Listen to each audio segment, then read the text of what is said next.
Hey everybody, welcome to another deep dive. Hey, everyone. Today, we're going to be looking at something kind of sensitive, but really important. We're talking emotional blackmail and specifically how it can impact people on the autism spectrum. We've got a whole bunch of sources from this website, Cheap ABA, articles and blog posts, all sorts of things, giving different perspectives on this whole issue of emotional blackmail. Yeah, it can be a pretty tricky thing to navigate, Yeah. especially for... Yeah, for folks on the spectrum. So if you are on the spectrum, if you love someone on the spectrum, or honestly, if you just want to be more aware of how this kind of sneaky manipulation works, this one's for you.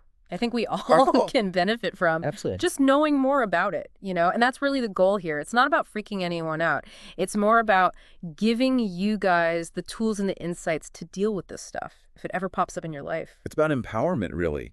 Taking back control. Yeah, exactly. Okay, so even just glancing at the article titles on this cheap ABA website, you get a sense of how tricky things can be for autistic people. Yeah. Socially, right?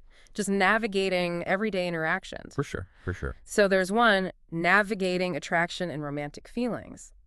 That sounds intense. Yeah, that's a whole other layer of complexity. There's another one, autistic burnout at work. I mean, we all experience burnout, but I can only imagine how much more In a sense, that could be for someone on the spectrum. And then there's this one, the toxic interaction between autism and narcissism. Wow, that's a heavy one. That one's a doozy. Just from these titles alone, you get a sense of how many everyday situations can become like minefields. When you add this element of emotional blackmail, it's like, phew. Yeah, it's like trying to walk through a field of landmines blindfolded. It is. But before we get too deep into all that, let's just lay the groundwork. Can you break it down for us? What is emotional blackmail actually? And what makes autistic people potentially more susceptible to it? So in their blog post, Cheap ABA describes emotional blackmail as psychological manipulation, which it's basically using intense emotions like guilt, anger, or even self-pity to control someone else. And the key here is it's a pattern. It's not just someone having a bad day and snapping at you. Right. It's calculated. It's this deliberate way of making the victim feel responsible for the manipulator's well-being. That makes sense. It's sneaky, right? It's not always It is. out in the open. So now imagine you're dealing with that kind of emotional pressure cooker, but you also have the social and communication challenges that can come with autism. It's got to be. Oh, it's incredibly It's difficult. overwhelming. It's like trying to solve a puzzle, Mhm. but some of the pieces are missing, and the rules keep changing. I love that. The rules keep changing. It's so true. And that brings me to this question for our listeners. Have you ever been in a situation where you felt constantly pressured or obligated in a relationship, like you're walking on eggshells all the time? Because that could be a sign of emotional blackmail. And the blog post we're looking at, it points out a few reasons why this can be especially tricky for autistic people to spot and then to resist. Yeah, absolutely. For example, a lot of autistic people have a harder time reading social cues. So it's tougher for them to distinguish genuine concern from manipulation. They might not pick up on those subtle hints that something's off. Right. And then you add to that, many autistic individuals are naturally more trusting. So they might take the manipulator's words at face value, even if their actions don't quite match up. Oh, wow. That's tough. It is. It's like having a lie detector that's been tampered with. Oh, that's such a good way to put it. It's like someone's handing you a fake $20 bill and you don't even know how to tell. Exactly. You don't have the tools to spot the counterfeit. Okay, so that makes sense. What about, I'm thinking about how sensitive some autistic folks can be to criticism, even if it's not meant to be harsh. Like, could that be something a manipulator would use as a kind of emotional blackmail? Absolutely. Imagine someone constantly criticizing your communication style. Yeah. Maybe they say you're too blunt or too literal, even though you're just trying to be honest and direct. They might use that sensitivity to make you feel bad and ultimately to get you to comply with their demands. Just to avoid more criticism. Just to keep the peace. It's like they're taking a part of your neurodiversity and like weaponizing it. They're twisting it against you. Yeah, against you. Wow. That's rough. Okay, so the blog post doesn't just stop at defining emotional blackmail. It actually breaks it down into 4 main types, Right. which I think is super helpful if you're trying to, figure out this is happening to you or someone you know. Absolutely. Yeah. Knowing the different forms can really help you identify when these tactics are being used, and then you can start to build strategies to protect yourself. Yeah. You can name it, and then you can kind of start to fight back in a way. Exactly. Knowledge is power in these situations. Okay, so let's dive into these types. First up, we've got good old guilt tripping. We've touched on it a little already, but Yeah. it's a classic. It's a classic, right? What are some other ways that this might show up in just everyday life? Let's say you get invited to a big social gathering, something that a lot of autistic people find really overwhelming. You politely explain that it's just too much for you, and then the person starts saying you're being antisocial or rude. They might even bring up past favors, like, remember when I did that for you, now you owe me? Ugh. That kind of thing. It's like they're twisting your intentions. Like they're taking something that's genuine, like your genuine limitation, and using it against you. They weaponize it. Yeah. Wow. And I bet it lays into I know a lot of autistic people really want to please people. Like they don't want to be seen as difficult. That's true. They often have a strong sense of fairness and a desire to be accommodating. So I can see how that would make it even harder to stand your ground in that kind of situation. All right. You're caught between wanting to be kind and also feeling completely overwhelmed. Yeah. Yeah. It's like a tug of war in your head. Okay. So guilt tripping. Check. What's next? The next type is called anger baiting. Okay. Anger baiting. Kind of self-explanatory, right? Yeah. The name pretty much says it all. It's all about provoking someone into an angry reaction so the manipulator can then play the victim. Oh, I see. So then they get to be like, poor me. Exactly. They turn the tables. And this can be especially tricky for autistic individuals because they might have sensory or emotional sensitivities that the manipulator can deliberately exploit. Oh, okay. Okay. So imagine someone intentionally using harsh lighting or loud noises, knowing it's sensory overload for you. And then when you react, maybe with a meltdown or shutdown, they point the finger and say, see, you're always so volatile. Like they're setting you up. They are. It's a deliberate setup to make you look bad. Wow. That is messed up.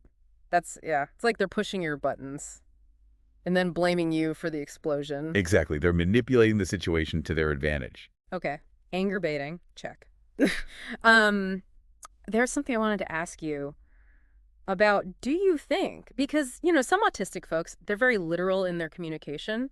Could that be misinterpreted as confrontational, even if it's not meant that way, and then used against them in this anger baiting? That's a really interesting point, and I think you're right that direct and honest communication style can be misconstrued by people who are used to, more subtle or indirect communication. Right, like beating around the bush. Exactly. So a manipulator might intentionally misinterpret that directness. Yeah. And use it as fuel for their anger baiting tactics. To justify their own outburst or whatever. Exactly. It's like they're speaking two different languages. Yeah. And the manipulator is exploiting that communication gap. That makes sense. That makes sense. Okay. So we've got guilt tripping. We've got anger baiting. What's next? The third type is self-pity. Self-pity. Okay. This one, I feel like this could be really confusing for someone on the spectrum because a lot of autistic people, they have such a strong sense of justice and they really want to help others. Oh, absolutely. They often have a deep sense of empathy and fairness. So when someone's constantly playing the victim, talking about how hard their life is, how nobody understands them, it triggers a genuine desire to help, to fix things. Right. Like you want to make it better for them. Exactly. But what they might not realize is that empathy is being used against them. Oh, so it's not authentic. It's manipulation into size. It's like they're holding up a sign that says, help wanted. But the fine print reads, must sacrifice all boundaries and personal needs. Oh, wow. That is dark. It is. And it can be really hard to spot. Okay, so you end up in this cycle of trying to fix things for this person, even if it's actually hurting you to do that. And the manipulator might even twist your attempts to help, saying things like, see, you don't really care about me if you don't do exactly what they want. It's a no-win situation. It is. It's a trap, basically, designed to keep you hooked into their drama. Okay, we are diving deep into the dark side here. This is a lot to process. Do you think our listeners could benefit from a little break? That's probably a good idea. It's important to give ourselves time to digest this. It's heavy stuff. Yeah. Let's take a quick pause, and then we'll come back and talk about the final type of emotional blackmail.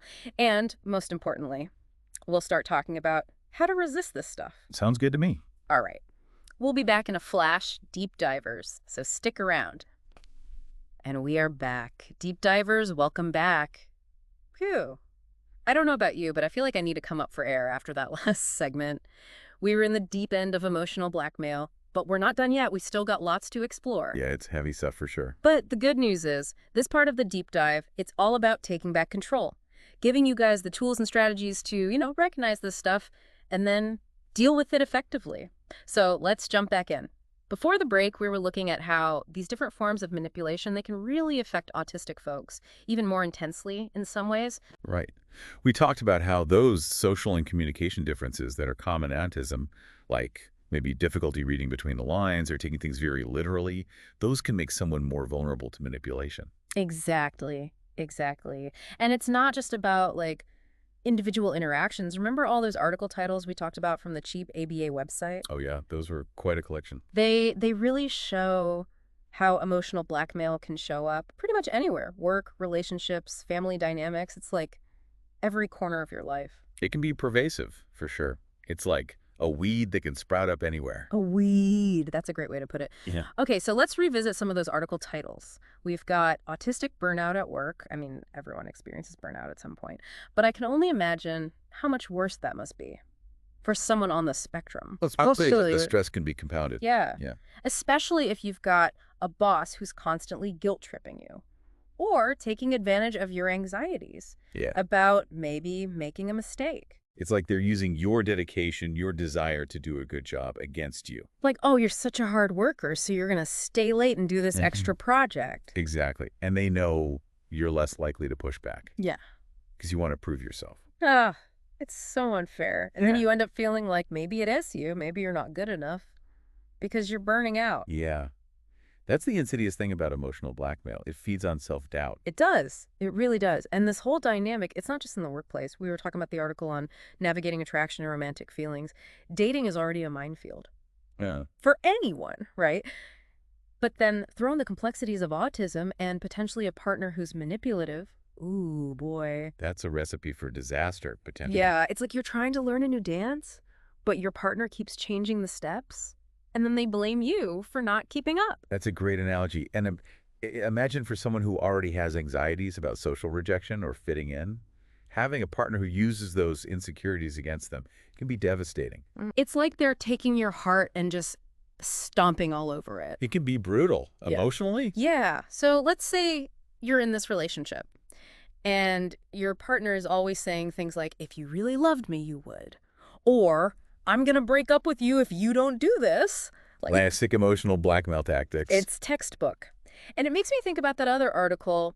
Oversharing is not trauma dumping because, autistic individuals, they might communicate differently. They might be more literal or share personal information in a way that other people might find too much. Right. And a manipulative partner could take advantage of that. They can use that openness against you, make you feel ashamed for expressing yourself authentically. Oh, wow. That's messed up. It is. It's like they're punishing you for being genuine, and they might even try to control who you talk to. You can't tell anyone about this. They isolate you. Yeah. Like, this is our little secret. Ugh. Exactly. They're trying to make you more dependent on them. Wow. Okay. There was one article title that really kind of scared me. The toxic interaction between autism and narcissism. Oh, yeah. That's a tough one. I feel like we need to spend some time unpacking that. What are the key things to understand about that dynamic? So narcissism, it's basically an inflated sense of self-importance, a need for admiration, and a lack of empathy. So they're all about themselves. Yeah. They're focused on their own needs. Yeah. And they don't really care how their actions affect other people. Okay. So then when someone like that interacts with an autistic person who might be more trusting or less able to, see those manipulative tactics coming. It can create a really uneven power dynamic. Yeah. Which is ripe for exploitation. So the narcissist sees the autistic person as like a target. Yeah, unfortunately. And this can happen in families, friendships, even professional settings.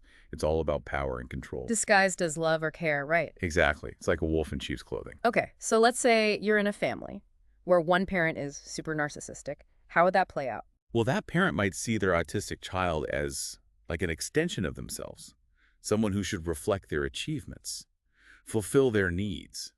So instead of celebrating the child's individuality, They're trying to force them into a mold. it's like they're looking in a funhouse mirror. They're not seeing the real person. That's a great way to put it.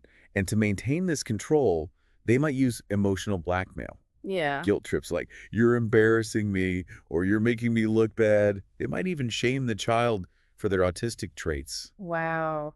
That's awful. It is. It can be incredibly damaging. And it's not just parents, right? This could happen with siblings too. Oh, absolutely.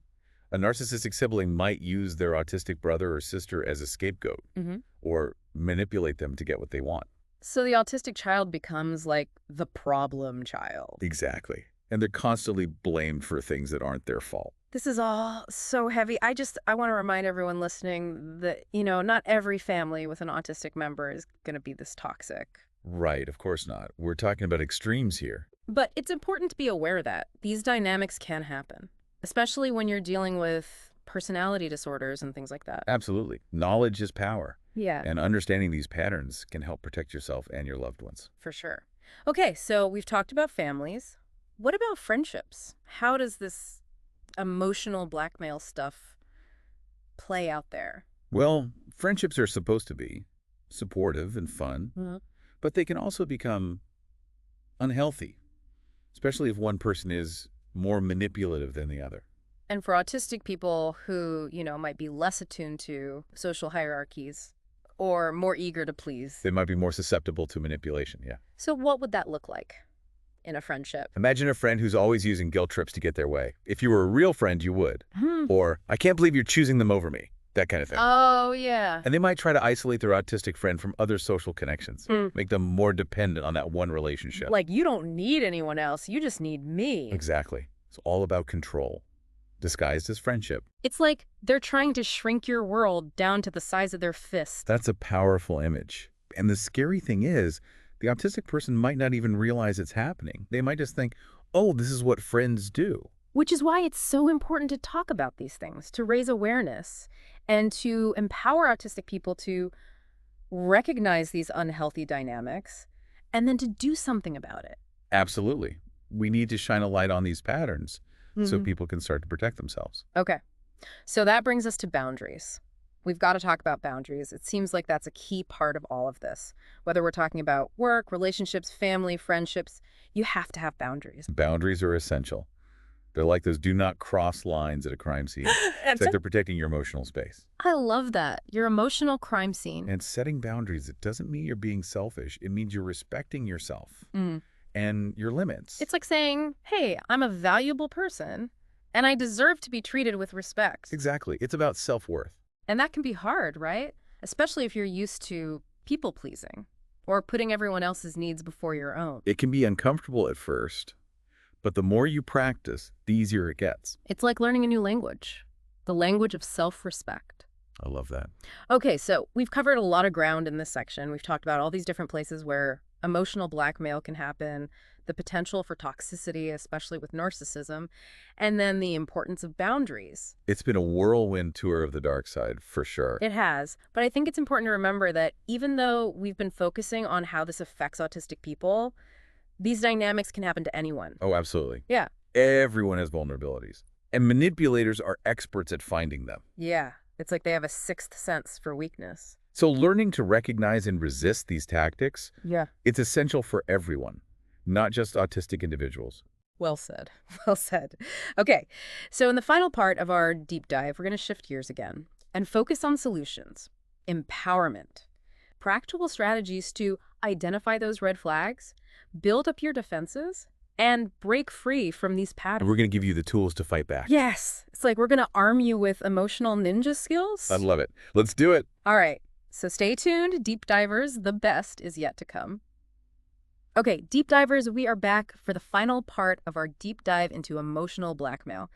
And I'm feeling, I don't know, kind of fired up because this is where we get to the good stuff, the solutions. Like, how do we actually fight back against this manipulation? I'm excited for this part, too. We've talked about the problem. Now let's talk about what we can do about it. Yeah, exactly. It's like we've been trapped in this dark, scary forest, and now we're finally finding our way out into the sunshine. I love that analogy. It's about taking back control, finding that inner strength. Okay, so first things first, how do we even recognize emotional blackmail when it's happening? Like, what are the signs? You got to tune in to your gut feelings.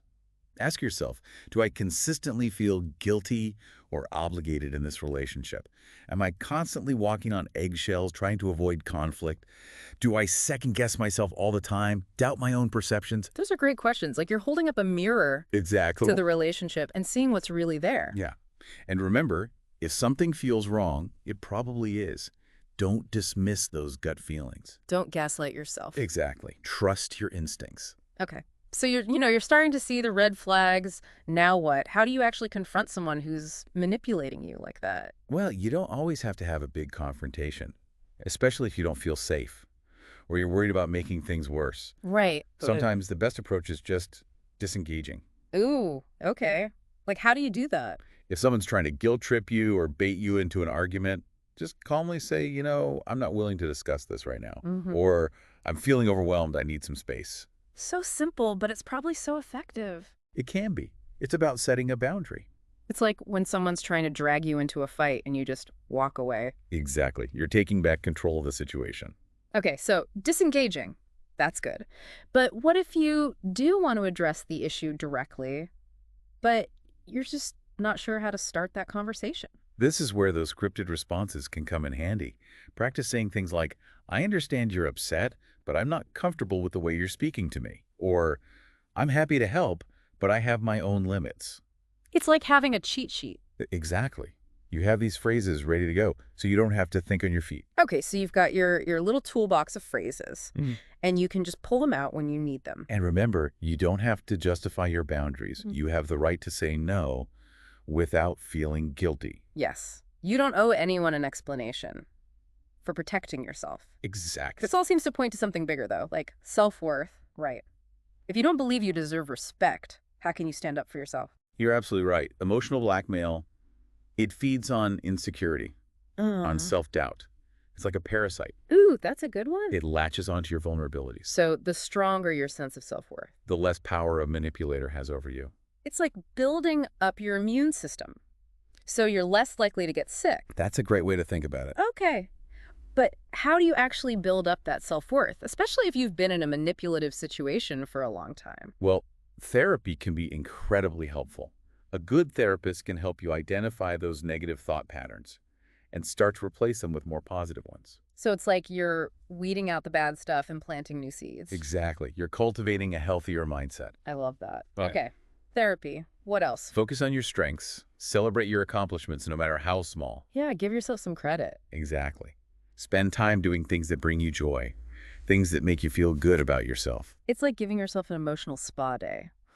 I love it. Okay, so you're doing all these things, you're working on your self-worth, you're setting boundaries, but, life happens. People can be sneaky. What if you're still feeling vulnerable? Or you're not sure how to handle a situation? You're right. It's an ongoing process. And there will be challenges along the way. But the most important thing is you're not alone. Yeah, you've got people. There are so many resources out there. Websites like Cheap ABA, support groups, therapists. And don't forget about the power of community. Connecting with other autistic people. That's huge. It can make such a difference. It's like finding your tribe. People who understand what you're going through. Yeah, because they've been there too. Exactly. Mm-hmm. And that shared experience can be so validating, so empowering. Okay. Expert speaker. This has been amazing. We've really gone deep into Yeah. the dark side of emotional blackmail, but we've also, I think, shown people a way out. What's the biggest thing you want our listeners to take away from all of this? You deserve to be treated with respect. You have the right to set boundaries, and you're not alone. Yes. So good. Don't be afraid to speak up for yourself. Seek support. Take care of yourself. Your needs matter. They do. All right, deep divers, that is a wrap for this deep dive. It's been heavy, but hopefully you've also found it empowering. Keep learning, keep growing, and never stop advocating for yourself. That's right. Never give up. We'll catch you in the next deep dive. Until then, stay curious, stay informed, and stay true to yourself.